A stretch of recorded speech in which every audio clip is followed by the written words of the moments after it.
മാന്യ സുഹൃത്തുക്കൾക്ക് വന്ദനം. അജ്മലും ശ്രീകുട്ടിയും ഓണം ആഘോഷിക്കുന്നതിനിടയിൽ ഒരു പാവപ്പെട്ട സഹോദരിയെ അപകടത്തിൽപ്പെടുത്തുകയും വണ്ടി കയറ്റി ഇറക്കി കൊല്ലുകയും ചെയ്തു എന്ന വാർത്ത കേരളത്തെ ഞെട്ടിപ്പിച്ചിരിക്കുകയാണ്.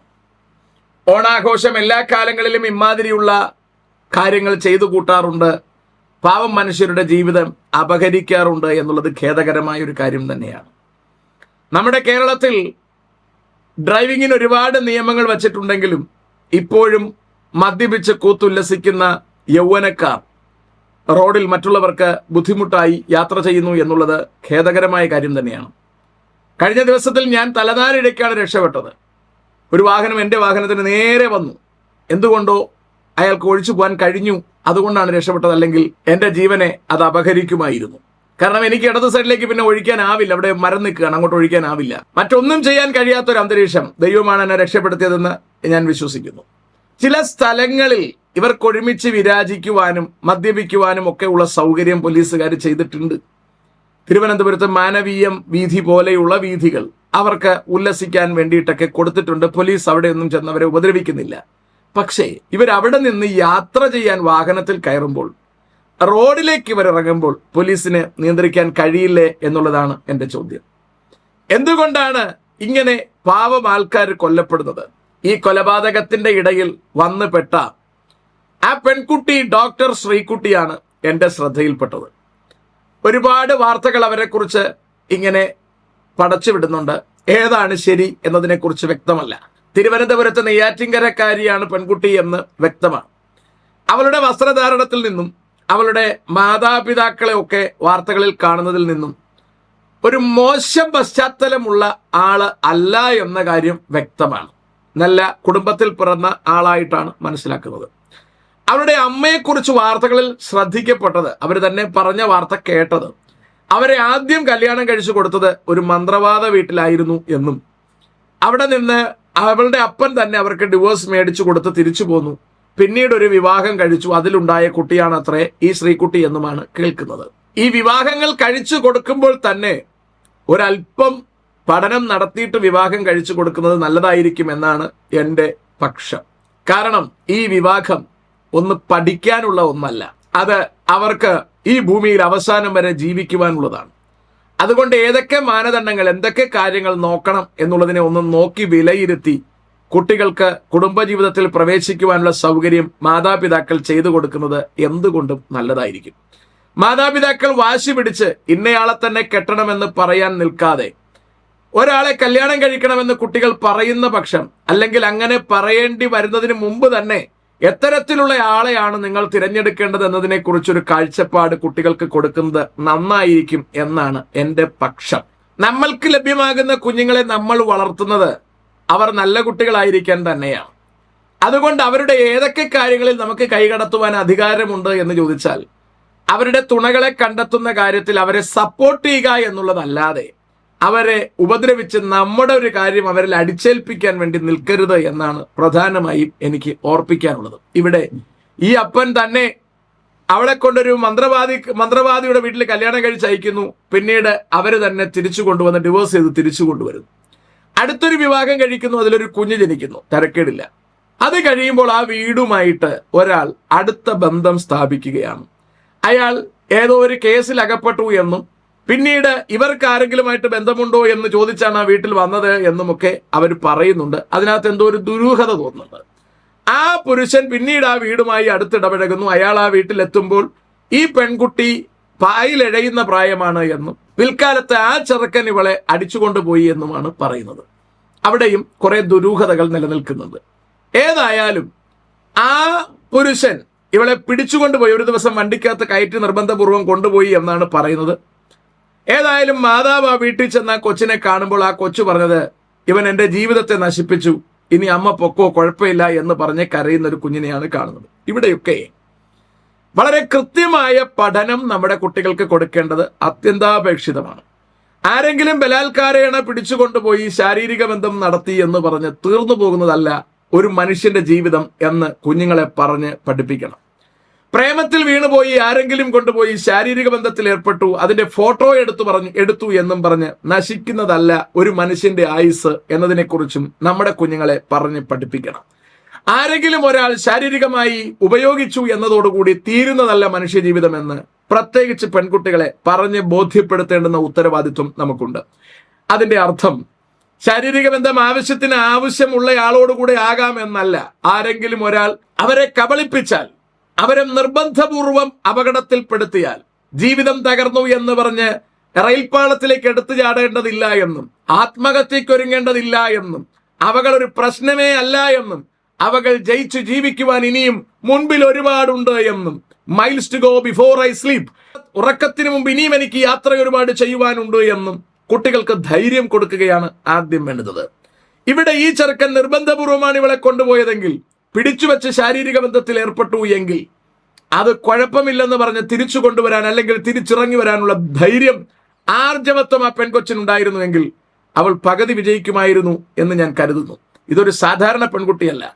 നല്ല മാർക്കിൽ MBBS പഠിക്കുവാൻ, പ്രതിസന്ധികളുടെ മുഴുവൻ ഇടയിലും MBBS പഠിക്കുവാൻ കഴിഞ്ഞൊരു പെൺകുട്ടിയാണ്. അതുകൊണ്ട് അവൾക്ക് കഴിവ് കുറവല്ല എന്ന കാര്യം വ്യക്തമാണ്. പക്ഷേ അവൾക്ക് മുമ്പിലോട്ട് ജീവിക്കുവാൻ കഴിയാത്ത വിധം അവളെ എന്തോ ഒരു പ്രതിസന്ധി മൂടിയിരിക്കുന്നു എന്നത് വ്യക്തമാണ്. ഏതായാലും ആ പെൺകുട്ടി ആ പ്രതിസന്ധി പിന്നീട് തരണം ചെയ്യുന്നതായി കാണുന്നില്ല.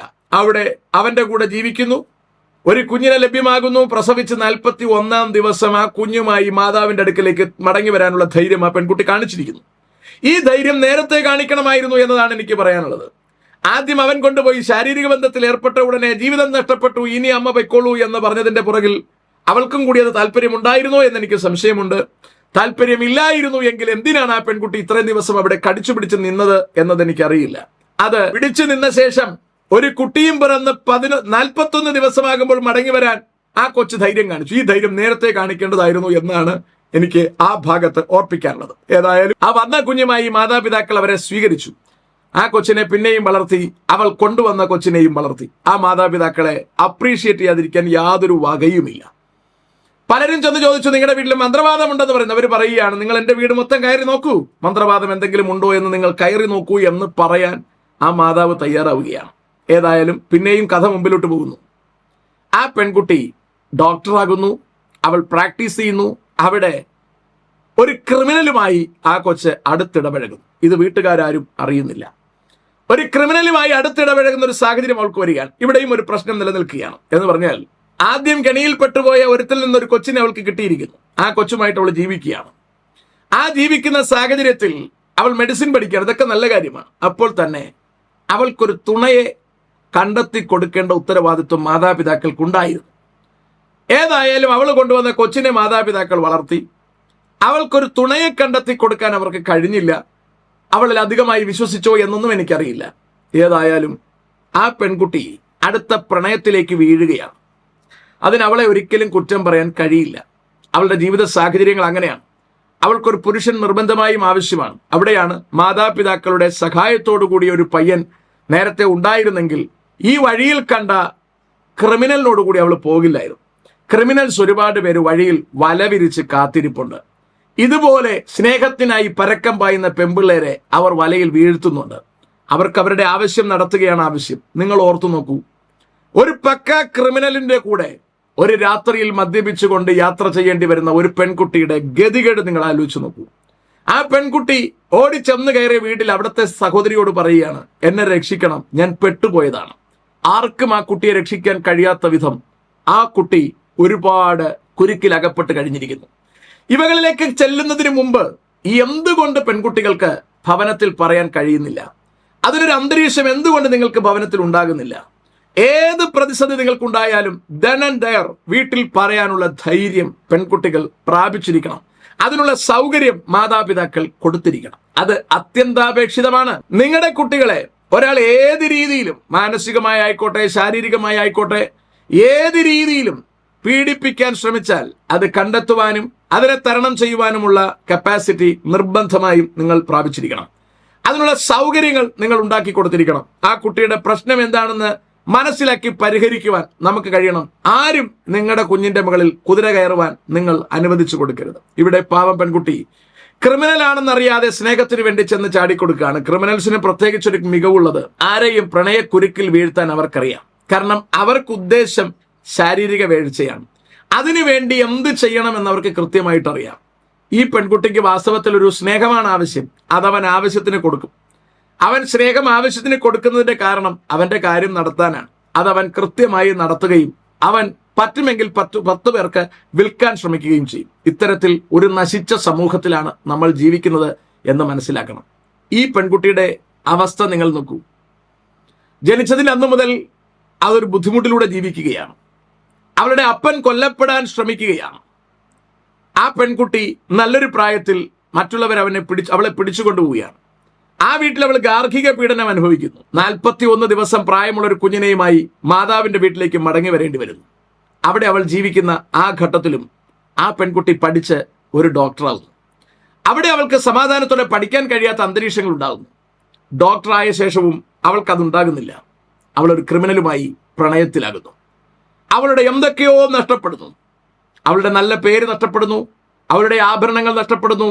എല്ലാം നഷ്ടപ്പെടുന്നു. അവൾക്ക് ആകെ കിട്ടിയിട്ടുള്ളത് എന്തായിരിക്കുമെന്ന് നിങ്ങൾക്ക് ബോധ്യമുണ്ട്? നാശങ്ങൾ മാത്രം. മടങ്ങി മാതാപിതാക്കൾക്കടുക്കൽ ചിലപ്പോൾ വരുവാൻ കഴിയാത്ത വിധം അവൾ തകർന്നു പോയിരിക്കാം. അങ്ങനെ ഒരു ആഘോഷത്തിനിടയിൽ ആ പാവം പെൺകുട്ടി കൊലപാതകിയായി കാരാഗ്രഹത്തിലുമായി. ഇനി ആ പേര് മടക്കി കൊണ്ടുവരുവാൻ കഴിയുമെന്ന് നിങ്ങൾക്ക് തോന്നുന്നുണ്ടോ? വളരെ കൃത്യമായി കാര്യങ്ങൾ തിരിച്ചറിയണം. ഇവിടെയാണ് ബന്ധങ്ങളുടെ പ്രത്യേകതയുള്ളത്. ഈ കുട്ടി ഇത്ര കഴിവും മികവുമുള്ള കുട്ടി തകർച്ചയിലേക്ക് പോകാൻ കാരണമായത് അവൾക്ക് ബന്ധമായി ഉണ്ടായിരിക്കേണ്ട ബന്ധങ്ങൾ ഉണ്ടാകാതെ പോയതാണ്. അതുകൊണ്ട് അവൾക്ക് ബന്ധനമായി മാറിയ ബന്ധങ്ങളിലേക്ക് പോകേണ്ടി വന്നു. ഇതിന് കാരണക്കാരാരൊക്കെയാണെന്ന് നിങ്ങൾക്ക് ഒരുവിധം ബോധ്യമായി കാണും എന്ന് മനസ്സിലാക്കുന്നു. കാര്യങ്ങളെ മനസ്സിലാക്കുക. നിങ്ങളുടെ കുഞ്ഞുങ്ങൾ സുരക്ഷിതരാണെന്ന് നിങ്ങൾ ഉറപ്പുവരുത്തുക. ഒരുപാട് പ്രതിസന്ധികളിലൂടെയാണ് ഇന്ന് നമ്മുടെ പല കുഞ്ഞുങ്ങളും വളരുന്നത്, ജീവിക്കുന്നത്. ആ കുഞ്ഞുങ്ങളുടെ പ്രതിസന്ധികൾക്ക് ആക്കം വർദ്ധിപ്പിക്കുവാൻ നമ്മൾ നിൽക്കരുത്. ആ കുഞ്ഞുങ്ങളുടെ പ്രതിസന്ധിയെ തരണം ചെയ്യുവാനുള്ള ശക്തി കുഞ്ഞുങ്ങളുടെ സിരകളിൽ പകരാൻ അവരുടെ അങ്ങേയറ്റം വരെ മാതാപിതാക്കൾ ഉണ്ടാകുമെന്ന ഉറപ്പ് കുഞ്ഞുങ്ങൾക്ക് കൊടുക്കുക. അവർ തെറ്റിൽ പെട്ടുപോകാതിരിക്കേണ്ടതിന് അവർക്ക് ഭൂമിയിൽ ജീവിക്കാൻ ആവശ്യമായ എല്ലാ സൗകര്യങ്ങളും ഒരുക്കി കൊടുക്കുവാൻ മാതാപിതാക്കൾ തയ്യാറാവുക. ഇനിയൊരു ശ്രീകുട്ടി നമ്മുടെ കേരളത്തിൽ ഉണ്ടാകാതിരിക്കട്ടെ എന്ന് നമുക്ക് ആശംസിക്കുക മാത്രമേ ചെയ്യാൻ നിവൃത്തിയുള്ളൂ. എത്രയോ ശ്രീകുട്ടിമാർ ഇപ്പോഴും ഇത്തരത്തിലുള്ള ക്രിമിനലുകളുടെ മടിയിൽ ഉറങ്ങുന്നുണ്ടാവും. അവർക്കറിയില്ല അവർ കിടക്കുന്നത് നാശത്തിന്റെ കിടക്കയിലാണെന്ന്. ഇങ്ങനെയുള്ള ഒരുപാട് പിള്ളേരെ രക്ഷപ്പെടുത്തുവാൻ കൃപയാൽ എനിക്ക് കഴിഞ്ഞിട്ടുണ്ട്. സ്നേഹം കിട്ടേണ്ടിടത്ത് സ്നേഹം കിട്ടാതെ പോയാൽ ഇമാതിരി കുട്ടികൾ നശിച്ചു പോകുമെന്നതിന് സംശയം വേണ്ട. കഴിഞ്ഞ ചില നാളുകൾക്ക് മുമ്പ് ഒരു സഹോദരി എന്നെ വിളിച്ചിട്ട് അവരുടെ പ്രയാസങ്ങൾ പറഞ്ഞു. അവർ പറഞ്ഞപ്പോൾ അവർ ജനിച്ചു വളർന്ന പശ്ചാത്തലം അത് മോശം പശ്ചാത്തലമാണ്. ആരുമില്ലാത്തൊരു പശ്ചാത്തലത്തിൽ നിന്ന് അവരെ വിവാഹം കഴിച്ചു കൊണ്ടുപോയി. വളരെ ചെറുപ്പത്തിലേ ചെന്നയിടത്ത് മാന്യമായ സ്നേഹമോ മാന്യമായ കരുതലോ ഒന്നും ലഭിച്ചില്ല. അവിടെയുണ്ടായ തിക്താനുഭവങ്ങൾ അവരെ വല്ലാതെ അലട്ടി. ഒടുവിൽ ജീവിക്കാൻ നിവൃത്തിയില്ലാതെ അവർക്ക് വിദേശത്തേക്ക് പോകണം എന്നുള്ളൊരവസ്ഥ വന്നു. എന്നെ വിളിച്ചു ചോദിച്ചു, സാറേ, വിദേശത്ത് പോകാൻ ആഗ്രഹിക്കുന്നു, ഇന്നിടത്തേക്കാണ് പോകാൻ ആഗ്രഹിക്കുന്നത്, സാർ പ്രാർത്ഥിക്കണം. ഞാൻ എടുത്ത വാക്കിന് എന്തുകൊണ്ട് അങ്ങനെ പറയേണ്ടി വന്നു എന്ന് എനിക്കറിയില്ല. ഞാൻ പറഞ്ഞു, താങ്കൾ പോകരുത്. അപ്പോൾ അവരെന്നോട് പറഞ്ഞത് ഇങ്ങനെയാണ്, പോയേ മതിയാകൂ, അല്ലാതെ ജീവിക്കാൻ നിവൃത്തിയില്ല, കുഞ്ഞുങ്ങളെ വളർത്താൻ നിവൃത്തിയില്ല. ഞാൻ പറഞ്ഞു, താങ്കൾ പോകരുത്, അത് താങ്കളുടെ ജീവിതം നഷ്ടപ്പെടുത്തും. അവരത് കേട്ടില്ല. അത് കഴിഞ്ഞു അവരെ ഫോൺ വെച്ചിട്ട് പോയി. നാളുകൾ കഴിഞ്ഞ് ഈ അടുത്ത ഇടയ്ക്ക് എന്നെ വിളിച്ചിട്ട് എൻ്റെ അടുത്ത് പറഞ്ഞു, സാറിന്റെ നമ്പർ വളരെ തപ്പിയാണ് കണ്ടുപിടിച്ചത്. എൻ്റെ അടുത്ത് പറഞ്ഞു, സാർ എന്നെ രക്ഷപ്പെടുത്തണം. ഞാൻ ചോദിച്ചു, എന്ത് പറ്റി? അപ്പോഴേ അവർ പറഞ്ഞു വന്ന ചരിത്രത്തിൽ നിന്നും മനസ്സിലായത്, വൈദ്യുത കമ്പിയില് ന്യൂട്രലിലും ഫേസിലും തട്ടിക്കിടക്കുന്ന വവ്വാലിനെ നിങ്ങൾ കണ്ടിട്ടുണ്ടല്ലോ, അതുപോലെ കിടക്കുന്ന ഒരു പെൺകുട്ടിയാണ്. കുടുംബത്തെ രക്ഷപ്പെടുത്താൻ വേണ്ടി ആയിരിക്കാം പറന്നു പോകുന്നതിനിടയിൽ മറ്റൊരു ലൈനിൽ കൂടി തട്ടി കരിഞ്ഞു കിടക്കുന്ന അവസ്ഥയാണിപ്പോൾ. രക്ഷപ്പെടുത്താൻ വേണ്ടി ചില കാര്യങ്ങൾ ഞാൻ പറഞ്ഞു കൊടുത്തു. അത് അവർക്ക് ഇപ്പോൾ ആപ്ലിക്കബിൾ അല്ല. അവർ പറയുന്നു, ആ വഴിയൊക്കെ കഴിഞ്ഞ് ഞാൻ ഒരുപാട് മുമ്പിൽ പോയി, അനുഭവിച്ചോളാൻ പറഞ്ഞ് വിട്ടുകൊടുക്കാനേ തൽക്കാലം നിവർത്തിയുള്ളൂ. വിഷമത്തോടെ ആ പിടി വിട്ടിട്ട് മിണ്ടാതെ നിൽക്കുകയാണ്. അതിന്റെയും അവസാനം നാശത്തിലേക്ക് തന്നെയാകും പോവുക. ഇങ്ങനെ സ്നേഹത്തിന് വീർപ്പ് മുട്ടിക്കഴിയുന്ന ഒരുപാട് ആൾക്കാർ ഇന്ന് നമ്മുടെ സമൂഹത്തിലുണ്ട്. കിട്ടേണ്ടിടത്ത് നിന്ന് കിട്ടേണ്ട സ്നേഹം കിട്ടാതെ പോകുന്നതിന്റെ പ്രയാസം. നിങ്ങളൊരു പുരുഷനാണെങ്കിൽ, നിങ്ങളൊരു അപ്പനാണെങ്കിൽ, നിങ്ങളൊരു ഭർത്താവാണെങ്കിൽ, നിങ്ങളൊരു ഭാര്യയാണെങ്കിൽ, നിങ്ങളൊരു അമ്മയാണെങ്കിൽ, നിങ്ങളൊരു അമ്മായി അമ്മയാണെങ്കിൽ, നിങ്ങൾ ഉറപ്പുവരുത്തുക, നിങ്ങളിൽ നിന്ന് അർഹതപ്പെട്ടവർക്ക് കിട്ടേണ്ടുന്ന സ്നേഹം കിട്ടുന്നുണ്ടോ ഇല്ലയോ? നിങ്ങൾക്കത് കൊടുക്കാൻ കഴിയുന്നില്ലെങ്കിൽ നിങ്ങൾ അവരെ ആത്മഹത്യ ചെയ്യിപ്പിക്കുകയാണ്, അപകടത്തിലേക്ക് തള്ളിവിടുകയാണ് എന്ന് നിങ്ങൾ തിരിച്ചറിയണം. അതുകൊണ്ട് അർഹതപ്പെടുന്നത് അർഹതപ്പെട്ടവർക്ക് കൊടുക്കുവാൻ തയ്യാറാകൂ. നാം ഈ ഭൂമിയിൽ ജീവിക്കുന്നത് കൊണ്ട് മറ്റൊരു നന്മയും നമുക്ക് ചെയ്യാനില്ല. നിങ്ങളുടെ ദൗത്യം നിങ്ങൾ കൊടുക്കേണ്ടുന്നവർക്ക് കൊടുക്കേണ്ടുന്ന സ്നേഹം നിങ്ങൾ പമ്പ് ചെയ്ത് നിങ്ങളുടെ ഉത്തരവാദിത്വം നിറവേറ്റൂ. വിജയിച്ച് ഈ ഭൂമിയിൽ നിന്ന് യാത്രയാകൂ. ദൈവം നിങ്ങളെ അനുഗ്രഹിക്കുമാറാകട്ടെ.